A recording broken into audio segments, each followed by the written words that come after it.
नमस्कार। मेरा नाम गौरव है। आज के इस ट्रेनिंग का मैं आपका ट्रेनर रहूँगा। इस ट्रेनिंग में हम ऑटोडेस्क स्केचबुक के फ्लिपबुक वाले वर्जन को देखेंगे जिसमें हम एनिमेशन करेंगे। अभी तक पिछले वर्जन में पिछले पार्ट में हमने इसमें ऑटोडेस्क स्केचबुक में एक इलस्ट्रेशन तैयार किया था जो कि एक वॉल्केनिक एरप्शन का था जो कुछ इस तरीके का दिखता था। आज के इस वीडियो में हम इसे एनिमेट करने जा रहे हैं। एनिमेशन करने के लिए हमें सबसे पहले क्या करना होगा कि सबसे पहले हम ऑटोडेस्क स्केचबुक को ओपन कर लेते हैं। ऑटोडेस्क स्केचबुक ओपन करने के लिए मैं एक काम करता हूँ, मैं स्टार्ट पे जाता हूँ, स्केचबुक टाइप करूँगा। स्केचबुक टाइप करते ही हमारे स्क्रीन पे ऑटोडेस्क स्केचबुक का लेआउट खुल जाएगा। तो ये हमारा ऑटोडेस्क स्केचबुक का लेआउट है। इसी तरीके से अब हम ये देख लेते हैं कि अगर हमें इसे फ्लिपबुक वाले उसमें चेंज करना है, अगर फ्लिप एनिमेशन विंडो लेके आनी है और एनिमेशन का प्रोसेस स्टार्ट करना है तो वो कैसे करेंगे। एनिमेशन करने के लिए हमें सबसे पहले ये करना होगा कि हम एक नया लेआउट पे जाएंगे। हम ऑटोडेस्क स्केचबुक पे एनिमेशन नहीं कर सकते तो हम ऑटोडेस्क स्केचबुक के फ्लिपबुक वाले वर्जन पे जाएंगे। तो हम फ्लिपबुक को खोलने के लिए फाइल पे क्लिक करूँगा। जैसे ही मैं फाइल पे क्लिक करूँगा आप देख सकते हैं मेरे उसमें ऑप्शन आ रहा है न्यू न्यू फ्लिपबुक। और जैसे न्यू फ्लिप बुक पे मैं जाता हूँ तो उसके ऊपर आता है option new empty flip book का ऑप्शन। जैसे न्यू एम्प्टी फ्लिप बुक पे मैं क्लिक करता हूँ तो आप देख सकते हैं यहाँ पे मेरे एक डायलॉग बॉक्स आता है इस फ्लिप बुक प्रॉपर्टीज़ करके नाम से।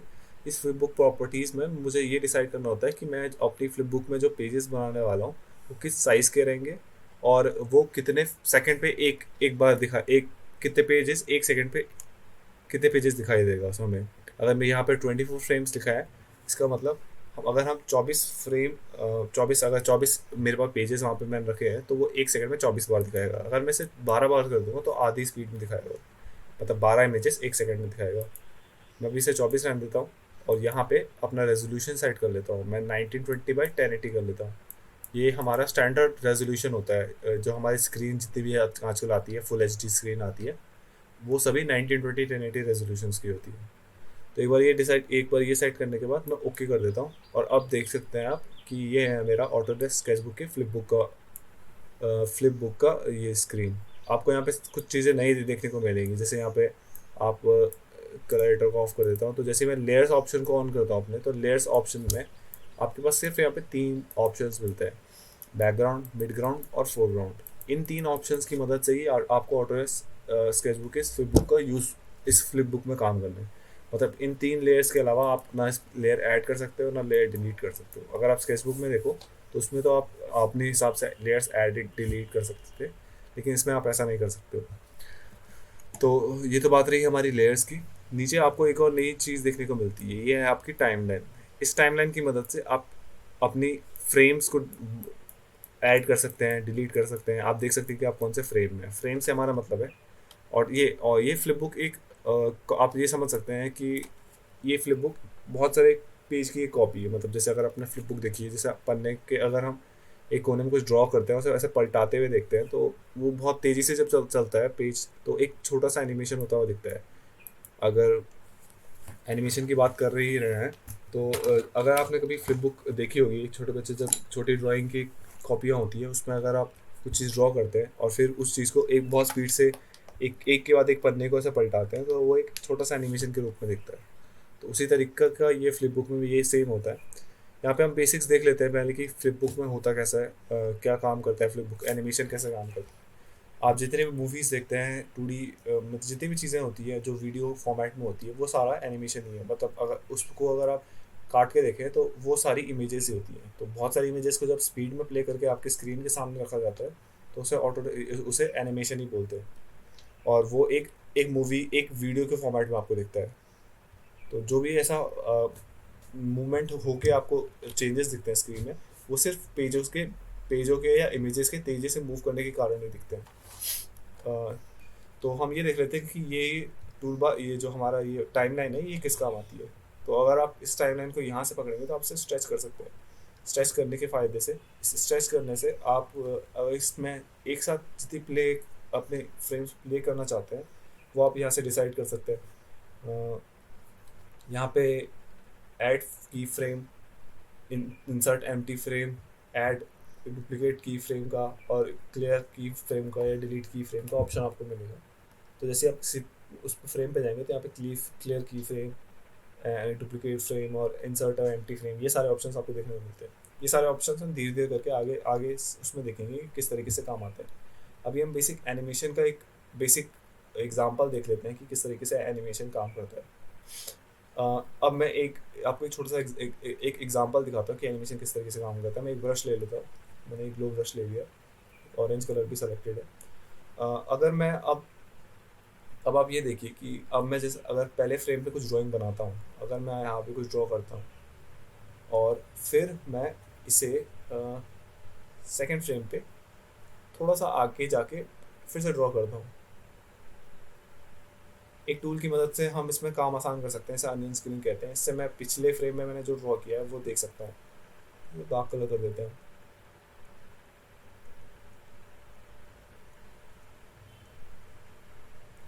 ठीक है, अब ठीक दिख रहा है। तो ये पहले फ्रेम सेकंड फ्रेम में मैंने थोड़ा सा आगे करके इसे ड्रॉ किया है। इसी का नाम एनिमेशन होता है कि हम अगले फ्रेम पे अगर मैं एक फ्रेम के बाद अपने ऑब्जेक्ट को मोशन में रखने के लिए वो दूसरे पेज में से आगे को चलाता हूँ, तो उससे हम जब एक साथ प्ले करके देखेंगे तो एक छोटा सा एनिमेशन के रूप में दिखेगा। अब मैं इसे धीरे धीरे करके आगे बढ़ाता हूँ।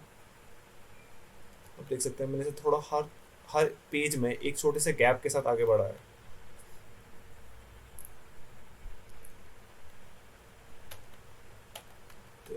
ठीक है, सेवन फ्रेम तक हम यहाँ पहुँचे थे। एट फ्रेम में यहाँ पहुँचे तो जूम आउट कर लेता हूँ ताकि मुझे पता चल जाए मैं कहाँ पे हूँ।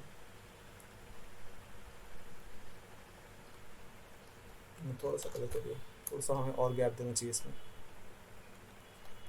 स्पेसिंग जो हम डिस्टेंस ड्राइंग्स के बीच की डिस्टेंस रखते हैं, उसकी स्पेसिंग को इक्वल रखना बहुत ज़रूरी होता है। अगर आप किसी इसमें इक्वल नहीं रख रहे हैं और अगर आपको कहीं पे स्पीड ज़्यादा कम करनी है तो उसके लिए आप स्पेसिंग की मदद से उसे डिसाइड कर सकते हैं कोई चीज़ कितनी तेज़ होगी और कोई चीज़ कितनी स्लो होगी। अगर चीज़ों को आप बहुत फास्ट फास्ट रख रहे हैं तो वो स्पीड उसकी स्लो होगी, एनिमेशन आपका स्लो दिखेगा उसका। और अगर आपको फ्रेम्स बहुत दूर दूर रख रहे हो आप, तो आपको स्पीड उसमें अगर आप एनिमेशन दूर दूर वो फ्रेम्स दूर दूर रख रहे हो, इमेजेस दूर दूर बना रहे हो, तो फ्रेम आपकी स्पीड उसमें तेज़ लगेगी और वो बहुत फास्ट होता हुआ दिखाई देगा। अब मैं इसे और स्लो करता हुआ यहीं पे रोक देता हूँ और फिर से हम धीरे धीरे करके वापस लेके जाएंगे। तो एक बार यहाँ पे ड्रॉ करने के बाद मैं इसे अगले फ्रेम में थोड़ा सा आगे की साइड मूव कर देता हूँ, फिर थोड़ा सा और आगे मूव कर देते हैं, फिर थोड़ा सा और आगे को मूव कर देते हैं, फिर थोड़ा सा और आगे को मूव कर देते हैं। और इस तरीके से एक कांस्टेंट स्पीड से हम इसे आगे को मूव कर देंगे। और ये पहला फ्रेम मेरा यहाँ पे था तो मुझे इसे यहाँ तक पहुँचाना होगा। या फिर मैं एक काम कर सकता हूँ, इस की फ्रेम को डुप्लीकेट कर देता हूँ, डुप्लीकेट कर देते हैं और इसे मैं एंड तक लेकर आता हूँ।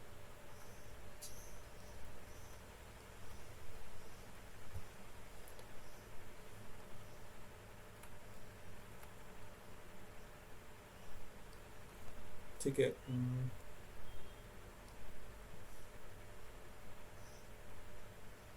ये इधर हो गया और यहाँ पे ये एंड पे हमें यहाँ पहुँचाना है इसे। मैं इसे आगे कर लेता हूँ। अभी हम यहाँ थे, आगे के लिए अनियन स्क्रीन ऑन कर देता हूँ, फिर मैं इसे इस फ्रेम में थोड़ा सा और आगे बढ़ा देता हूँ। अगले फ्रेम में थोड़ा सा हम और आगे बनाएंगे और स्पीड स्लो करने के लिए मैं इन फ्रेम्स को पास पास बना रहा हूँ। और लास्ट में ये इसके साथ यहाँ मर्ज हो जाएगा।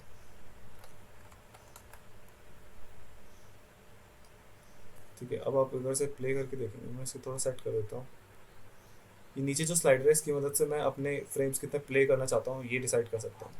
अब जैसे अगर मैं प्ले करता हूँ तो आपको ये दिखेगा कि एक छोटा सा एनिमेशन आपको दिखेगा।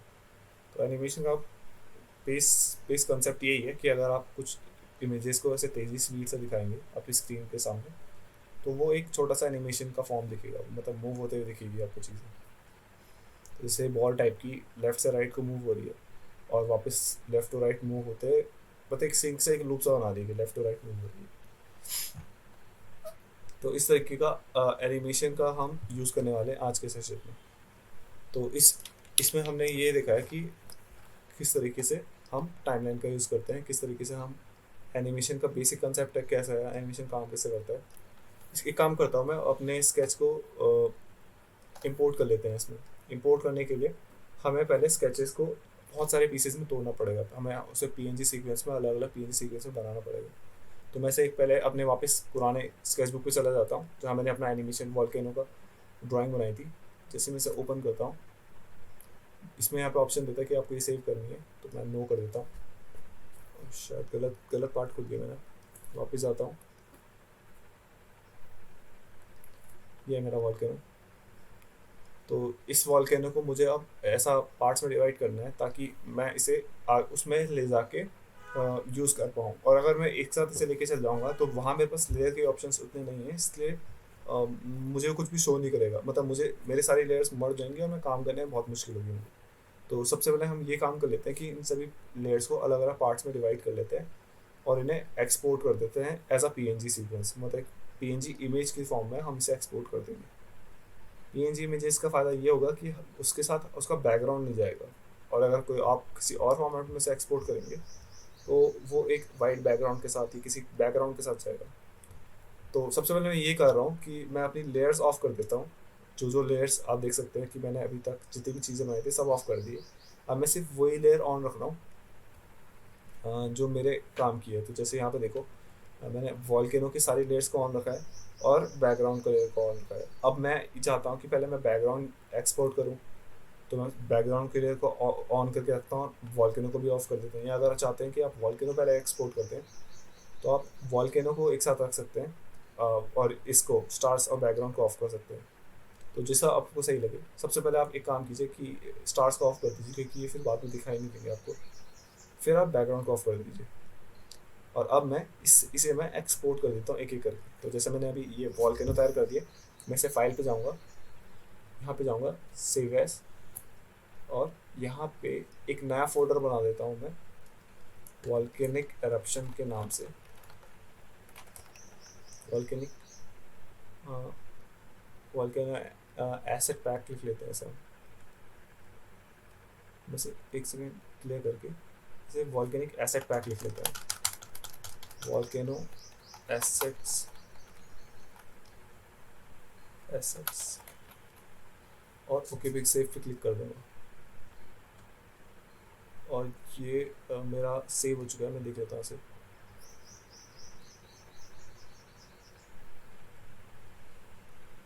जहाँ पे है ये, मैं उसकी लोकेशन एक बार चेक कर लेता हूँ और ये देख सकते हैं कि ये TIF फॉर्मेट में सेव हुआ है। अभी मुझे इसे सेव नहीं करना था, मुझे सिर्फ एक नया फोल्डर बनाना था। तो उसके लिए मैं करूँगा, फाइल पे जाऊँगा, सेव एज, यहाँ पे हम न्यू फोल्डर बना देंगे। फोल्डर एसेट्स नाम से बना देंगे, एसेट्स।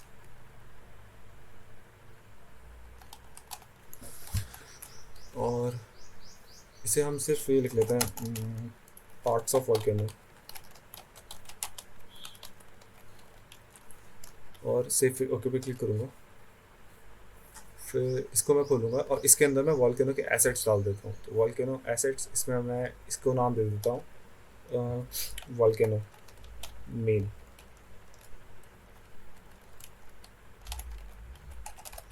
और इस पे मैं पीएनजी सीक्वेंस कर देता हूँ से, यहाँ पे जो नीचे सेव एज टाइप पे, इस पे मैं इसे पीएनजी में लिख लेता हूँ। पीएनजी करने के बाद मैं इसे सेव पे क्लिक कर देता हूँ और सेव करने के बाद ओके। तो आप देख सकते हैं ये सेव इस पे हो गया, पीएनजी इमेजेस हो गई सेव। तो आप इसे खोलेंगे जैसे, तो आपको यहाँ बैकग्राउंड में ब्लैक बैकग्राउंड दिखाई देगा, जिसका मतलब ये आपका सही सेव हुआ है। एक बार ये सेव करने के बाद आपको एक ऐसी इमेज सेव करनी है जो इस वॉल्केनो के इस पार्ट को कवर करेगी, मतलब जहाँ पे आपको ये अंदर के जो पार्ट दिख रहे हैं, मैं आपको एक बार मार्क करके दिखा देता हूँ।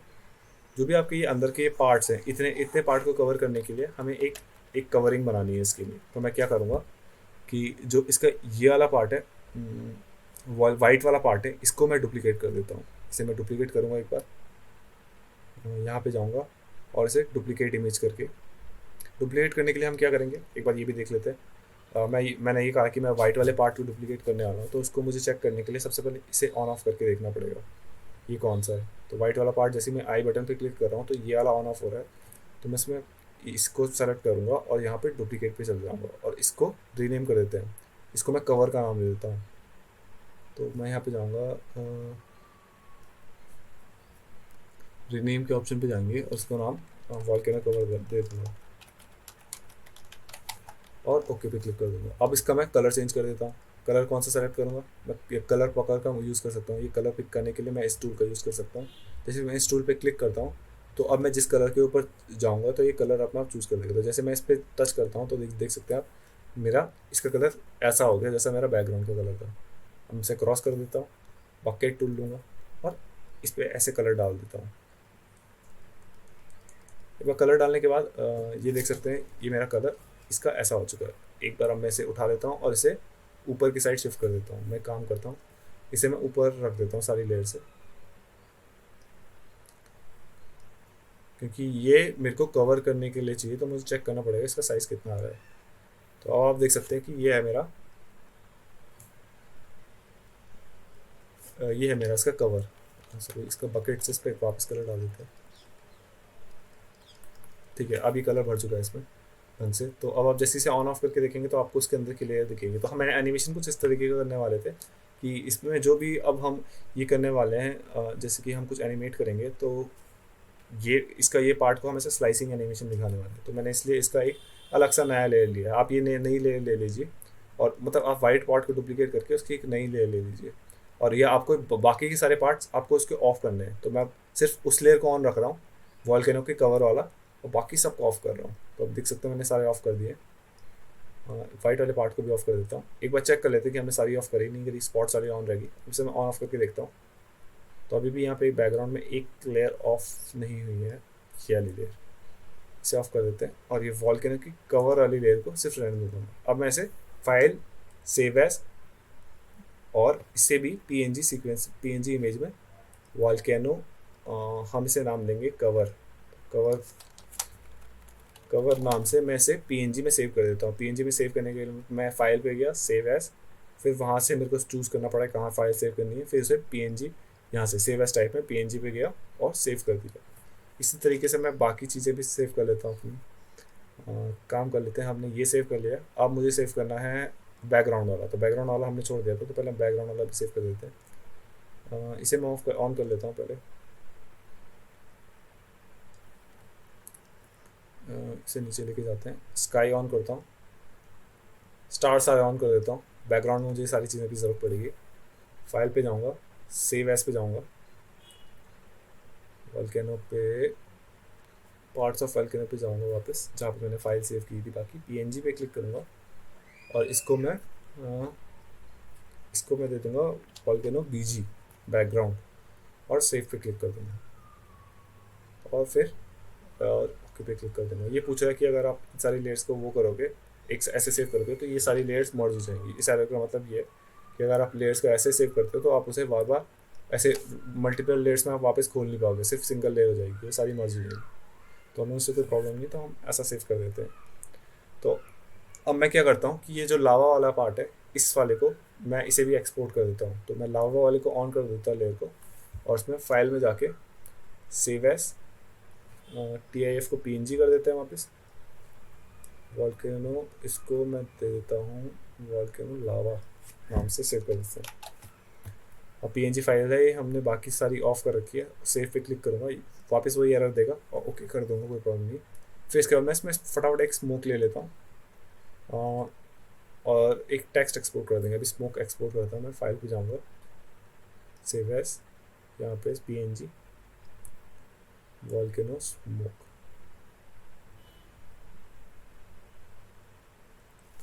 एस स्मोक और फिर सेव पे क्लिक करूँगा। ओके ठीक है, इस तरीके से वॉल्केनो का ये भी सेव हो जाएगा। अगर आपको टेक्स्ट सेव करना है तो टेक्स्ट के लिए यहाँ पे ये text magma chamber, lava flow, इसको भी आप एक ही करके सेव कर सकते हो। और आप चाहे तो ये टेक्स्ट वहाँ पे भी आसानी से बना सकते हो। तो हम इन्हें सेव नहीं करेंगे। इतना सेव करने के बाद आप एक काम कीजिए, हम देख लेते हैं कि हमने कहाँ सेव किया और क्या क्या सेव किया है। तो आपको आइडिया मिल जाएगा कि क्या सेव करना होगा। तो मैं ओपन फाइल मतलब अपनी फाइल की लोकेशन पे जाऊँगा और देख सकते हैं हमने क्या क्या चीज़ें सेव की है। सबसे पहले हमने क्या है, स्टार सेव किया है। स्टार सेव करेंगे और एक बात का ध्यान रखेंगे, जब भी आप ऐसे PNG सेव करेंगे तो आपका बैकग्राउंड ब्लैक दिखना चाहिए कुछ इस तरीके से, या हो सकता है आपका बैकग्राउंड वाइट दिखे। लेकिन अगर आपके बैकग्राउंड में कोई और चीज़ ना हो तो आपका ये ब्लैक दिखेगा। अगर वाइट दिख रहा है तो एक बार पहले आप ये चेक कर लीजिए कि आपने यहाँ पे बैकग्राउंड को ऑफ किया था या नहीं किया था। मतलब आपको ये जो बीजी ये बैकग्राउंड कलर है इसे ऑफ करना चाहिए, और ये इसका कलर आप चेंज कर दीजिए। जैसे आप ब्लैक मत रखिए, इसका आप रेड पिंक या कुछ अलग सा कलर कर दीजिए, ताकि आपको आइडिया मिल जाए कि ये कौन से कलर का था बैकग्राउंड था। तो मैंने इसे पिंक कलर का कर रखा है, और इसे जैसे मैं ऑन ऑफ कर रहा हूँ तो मुझे पता चल रहा है कि हाँ ये अब मेरा बैकग्राउंड पिंक कलर का है। लेकिन अब जब मैं इसे एक्सपोर्ट करूँगा तो ये पिंक कलर नहीं आना चाहिए यहाँ पे। हमें बस इसी बात के लिए हमने PNG एक्सपोर्ट किया था कि ये ब्लैक आना चाहिए। तो जब भी आप एक्सपोर्ट करें तो सबसे पहले आप इस पिंक कलर को भी ऑफ कर दीजिए। जैसे कि मैंने स्टार्स में देखा कि मैंने सारी लेयर्स ऑफ ऑन करी, मतलब सारी लेयर्स ऑन थी और बैकग्राउंड का लेयर ऑफ था, और जो लेयर मुझे चाहिए थी सिर्फ मैंने उन्हीं को ऑन रखा, बाकी सबको ऑफ किया था। तो एक बार ये करने के बाद मैं चेक कर रहा हूँ वापस कि कहाँ पे थे वो। ठीक है, तो हमने ये देख लिया कि हाँ ये बैकग्राउंड ब्लैक है इसका, तो ये हमारी इमेज काम आ जाएगी उसमें। यहाँ पे ये बैकग्राउंड ब्लैक है, ये इमेज काम आ जाएगी। यहाँ पे बैकग्राउंड ब्लैक है और ये हमारा स्काई, ये हमारा क्लाउड से सिंगल दिख रहा है, तो ठीक है ये काम आ जाएगा हमारा। एक बार ये करने के बाद चेक करने के बाद आप एक काम कर सकते हैं, आप वापस अपने ऑटोडेस्क स्केचबुक के एनिमेशन पार्ट में आ सकते हैं और अपना एनिमेशन का पार्ट अपनी लेयर्स को अरेंज कर सकते हैं और अपने उसको स्टार्ट कर सकते हैं। तो मैं वापस अपने फ्लिप बुक में जाता हूँ, तो मैं न्यू एम्प्टी फ्लिप बुक करता हूँ, और ये पूछ रहा है कि क्या आप चेंजेस को सेव करना चाहते हैं। मैं भी नो कर देता हूँ क्योंकि मुझे ज़रूरत नहीं है इसकी, और ओके पे क्लिक करूँगा। फिर आप देख सकते हैं कि ये वापस आपका वो कैनवस आ गया। शायद मैंने करा था एम्प्टी को दी थी 1920 एक बार चेक कर लीजिएगा कि आप कौन से रेजोल्यूशन पे चल रहे हैं। तो 1920 24 फ्रेम्स पर होना चाहिए, 240 फ्रेम्स टोटल होने चाहिए इसके मेजर सीक्वेंस में। तो जैसे ही आप देख सकते हैं कि ये है आपका वापस कैनवस। तो वैसे इसकी सारी चीज़ें तो सेम है, लेकिन बस लेयर्स और यहाँ पे एक टाइमलाइन नई चीज़ें ऐसे शिफ्ट हो रखी है। तो आपको अब इन चीज़ों का यूज़ करके अब एनिमेशन करना है। तो मैं पहले अपना लेयर्स पैनल ऑन कर लेता हूँ, और अब मुझे एक एक करके चीज़ों को यहाँ लेके आना है। तो सबसे पहले मैं क्या करूँगा, बैकग्राउंड को लेके आऊँगा अपने, और इसी में हम फिर अपने वॉल्केनो को लेके आएंगे, वो उसके बाकी पार्ट्स को हम लेके आएंगे, और फिर उन्हें धीरे धीरे करके एनिमेट करेंगे। तो सबसे पहले हम ये करेंगे कि बेस कलर है आपका, आप इस कलर से कुछ अगर कोई कलर देना चाहते हो तो आप यहाँ दे सकते हैं। तो मैं फाइल पे जाऊँगा, एक इमेज लेने के लिए मैं कैसे इमेज लेके आ सकता हूँ हम वो देखने वाले हैं। तो मैं फाइल पे जाऊँगा और यहाँ पे ऐड इमेज का ऑप्शन है। ऐड इमेज पे जाते ही यहाँ पे मुझे ऑप्शन दिखते हैं, मुझे ढूंढना पड़ता है कि मेरे एसेट्स कहाँ पे है। तो आप जैसे ही इस पर क्लिक करेंगे तो यहाँ पे आपने पार्ट्स ऑफ वॉल्केनो नाम से एक फोल्डर बनाया था। तो आप देख सकते हैं कि ये सारे जितने भी इमेजेस आपने सेव किए थे वो यहाँ आ चुके हैं। हमने कुछ इमेज, मैं नाम एक बार फिर से बता देता हूँ आपको क्या क्या सेव करना था। आपने volcano BG, volcano cover, volcano का लावा वाला पार्ट, वॉल्केनो का मेन जो वॉल्केनो था और जिस स्ट्रक्चर लेयर्स थी जिसके अंदर, वो सेव करना था, और एक स्मोक या स्काई में जो स्मोक बादल सा था वो सेव करना है। तो सबसे पहले मैं बैकग्राउंड को इंपोर्ट करने वाला हूँ। तो बैकग्राउंड को लाने के लिए, बैकग्राउंड की इमेज को लाने के लिए बैकग्राउंड पे क्लिक करूँगा, ओपन पे क्लिक करूँगा, और अब आप देख सकते हैं कि मेरी स्क्रीन पे ये बैकग्राउंड आ गया। ऊपर नीचे थोड़ी खाली जगह रह गई है क्योंकि हमारा उस वाली इमेज का साइज़ थोड़ा छोटा था। तो मैं कुछ नहीं करूँगा, इसे थोड़ा स्केल करके इसे एडजस्ट कर दूँगा इस पर, और फिर क्रॉस कर दूँगा। तो ये देख सकते हैं मेरा बैकग्राउंड आ गया, ये स्टार्स आ गए। ऑन ऑफ करके मैं चेक कर सकता हूँ कि ये कैसा दिख रहा है। ठीक है, अब बैकग्राउंड ये है। अब मेरा असली बैकग्राउंड ये हो चुका है। इस बैकग्राउंड कलर की हमें ज़रूरत नहीं, तो मैं इसे ऑफ भी कर सकता हूँ। अब हमें मिड ग्राउंड पे चाहिए क्या। अब मैं एक बार क्लियर कर देता हूँ कि हम कैसे एनिमेशन करने वाले हैं। तो सबसे पहले मैं एक मिड ग्राउंड पे अपना इमेज ले लेता हूँ वॉल्केनो का, जो हाफ स्लाइस वॉल्केनो। तो मैं एक ऐड कर दूंगा, ऐड इमेज, ये हमारा हाफ स्लाइस, ये मेन वॉल्केनो, इस पर लेके आऊँगा। अब मैंने ये ध्यान रखना है कि मैंने मिड ग्राउंड पे सेलेक्ट किया है। या अगर आप ऐसा इमेज लानी चाहते हैं कि जो मिड ग्राउंड पे हो और आप ऐसा सिलेक्शन नहीं कर पाए, तो फाइल पे जाइए, यहाँ पे ऐड इमेजेस फ्रेम पे है, तो इस पर क्लिक करेंगे तो आपका वही सारे ऑप्शंस आएंगे। तो मेन वॉल्केनो पे जाएंगे, या जो भी आपका वॉल्केनो है, पार्ट्स ऑफ वॉल्केनो पे जाता हूँ मैं, और मेरा मेन वॉल्केनो पे क्लिक करते हैं। यहाँ पे ऑप्शन, यहाँ पे इंपोर्ट एज यहाँ पे आता है, फोरग्राउंड या मिड ग्राउंड, कहाँ इंपोर्ट करना है। तो मिड ग्राउंड पे क्लिक करता हूँ और ओपन करूँगा, तो अब आप देख सकते हैं कि ये आ चुका है मेरा वॉल्केनो मिड ग्राउंड पे। तो मैं इसे यहाँ पे रख लेता हूँ और क्लोज कर देता हूँ। अब मैं फोरग्राउंड, अब मिड ग्राउंड पे एक और चीज़ इंपोर्ट करने वाला हूँ। फाइल पे करूँगा, ऐड इमेज करूँगा, और मिड ग्राउंड पे ही वॉल्केनो के कवर को भी इंपोर्ट कर देंगे। अब हम इसे इसके ऊपर कवर को ऐसे प्लेस कर देंगे ताकि कवर ढक जाए पूरा। ठीक है, अब आप देख सकते हैं कि ये मेरा वॉल्केनो के कवर को हमने प्लेस कर दिया है। इसे पोजीशन कर देता हूँ मैं सही से। ठीक है, अब हमें एनिमेशन किस तरीके का दिखाना है। ये मेरा पहला फ्रेम खाली है, इसे मैं डिलीट मार देता हूँ। डिलीट करने के लिए मैं इस फोर्थ ऑप्शन पे जाऊँगा, first second third fourth, clear की फ्रेम से, इससे ये डिलीट हो जाएगा। अब मैं इसे इधर शिफ्ट करके फर्स्ट फ्रेम पे लेके आता हूँ। ठीक है, अब हम एक काम कर सकते हैं, तो ठीक कर लेता हूँ। अगर यहाँ पे भी आपका कुछ गलत रह जाता है, कुछ चीज़ें पार्ट ऐसे मिसिंग हो जाती है, तो आपसे यहाँ से ठीक कर सकते हैं। तो मैं इसमें थोड़ा सा ये कलर भर देता हूँ ताकि यहाँ पे वाइट से छोटा सा दिख रहा है ये हट जाए। ठीक है, कलर भर दिया हमने। अब हमें ये करना है कि मैं पहाड़ को बड़ा होता हुआ दिखाना चाहता हूँ। तो अगर मुझे इस तरीके का कोई एनिमेशन करना है तो मैं किस तरीके से वो कर सकता हूँ। तो या दो तरीके हैं, या तो हम स्टार्टिंग से पहाड़ को पहले फ्रेम पे पहाड़ सबसे छोटा कर दें, मतलब कुछ इस तरीके का पहाड़ बना दूँ मैं से, और फिर अगले फ्रेम पे जाके इसे थोड़ा बड़ा कर दूँ, इसमें जाके थोड़ा सा बड़ा कर देता हूँ, फिर अगले फ्रेम पे इसे थोड़ा सा बड़ा करता हूँ। तो इस तरीके से आप या तो इस तरीके से कर सकते हैं, या आप एक काम कर सकते हैं कि इसे यहाँ पे फुल साइज़ पे रख दीजिए और इसे लास्ट तक पहुँचा दीजिए यहाँ पे। अगर आप इसे 20 फ्रेम तक बनाना चाहते हैं तो यहाँ तक 20 तक कर दीजिए, फिर इसे डुप्लीकेट की फ्रेम पे क्लिक कीजिए और इसे पीछे लेके फर्स्ट फ्रेम पे आ जाइए। ठीक है, अब मैं इस पहले वाले फ्रेम को छोटा कर देता हूँ और एंड वाले फ्रेम मेरा 20 तक है। तो मुझे 20 फ्रेम तक इसका साइज़ छोटा बड़ा मतलब छोटे से बड़ा करते हुए दिखाना है। ठीक है, तो मैं ये करने वाला हूँ। तो मैं एक क्या करूँगा कि इस पहले वाले फ्रेम को लाऊंगा और इसको छोटा कर देता हूँ। अब आपको दिख रहा है ना कि आपको कितना बड़ा पहाड़ तक पहुँचाना है इसे। तो मैं पहले फ्रेम पे इसे यहाँ लाऊंगा और सेंटर पे रख के छोड़ दूँगा। चाहें तो अब इसे डुप्लीकेट करेंगे। अब डुप्लीकेट की फ्रेम के लिए मैं थर्ड ऑप्शन पे जा रहा हूँ। आप देख सकते हैं पहला, दूसरा, तीसरा। डुप्लीकेट की फ्रेम पे जैसे क्लिक करूँगा तो सेकंड फ्रेम में भी वही फ्रेम कॉपी, वही इमेज कॉपी हो जाएगी। तो ये first frame, second frame, third frame, इस तरीके से ये हमारी इमेज, आप ये समझ सकते हैं, पेजेस है। तो इसमें मैं सेकंड फ्रेम पे जाऊँगा और इसको थोड़ा सा स्केल कर देता हूँ। यहाँ पे जाऊँगा ट्रांसफॉर्म पे, ट्रांसफॉर्म से मदद से थोड़ा सा स्केल करूँगा और ऊपर की तरफ लेके आऊँगा। फिर इसके बाद डुप्लीकेट की फ्रेम करूँगा और फिर आप एक बार और स्केल कीजिए। अगर आपका किसी कारण से सेल आउट सा नहीं दिख रहा है, इसका मतलब आपने अनियन स्क्रीन ऑन नहीं करी है। मेरे इसमें ऑन था, इसलिए मुझे ऐसा एक सेल आउट सा दिख रहा है, जिसके मुझे एक शैडो से दिख रही कि ये बड़ा पहाड़ इतना बड़ा है। तो जब आप इसकी मदद ये अनियन स्क्रीनिंग को ऑन करते हैं तो आपको अगले वाले फ्रेम में जो आपका वो होगा वो आपको दिखाई देता है। इससे आप एडजस्ट कर सकते हैं कितने फ्रेम तक आप देख सकते हैं। तो मेरा एक फ्रेम है, एक फ्रेम के बाद ये दूसरा फ्रेम है।